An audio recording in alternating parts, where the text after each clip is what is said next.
I've been a paddler for my whole life, but when I got to Dartmouth, I realized that paddling could be so much more. And so I devised a few different projects with advisors that all related to rivers and incorporated paddling as much as I could. The first project was a source-to-sea study of the Murray River, which is Australia's longest river.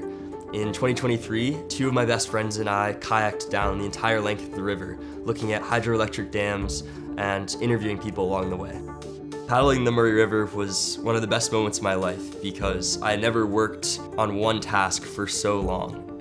We spent 8 hours per day just in our kayaks, paddling, talking sometimes, but a lot of the time just paddling alone and thinking about Dartmouth and thinking about life, thinking about rivers.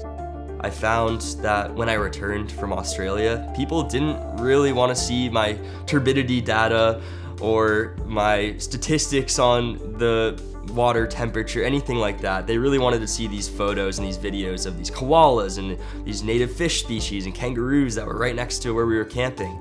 And I found that video and visual media is the best way to communicate some of the science that I've been carrying out. And so that really led into my next project, which was down in Chile this past December with Dr. Sarah Kelly from the Irving Institute and the Apulefkan Mapu Collective, which is a group of people that have been doing work to protect and study the water of southern Chile in Mapuche territory. I loved it because my sole job was to be the filmmaker and film the work that they were doing. It was truly a special experience to be able to immerse myself in that work and learn from the folks who have been doing it for decades now. And for my third project, I brought it closer to home and looked at some of the flooding that's happened in Vermont. It's an arts integration grant, and it's looking at the White River through a drone. And so it's combining drone photography, drone videography with some of the more traditional research on flooding and on changes in stream morphology.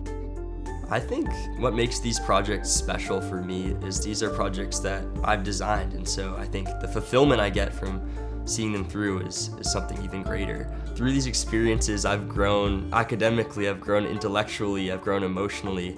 They've really formed who I am today. And so looking past graduation, I really hope to return to a similar environment where I can work with visual media and work with science and be outside and be studying these rivers and protecting them. And I think that working on projects like these has been an incredible experience in practicing this type of work, and I'm really, really excited to keep it going after graduation.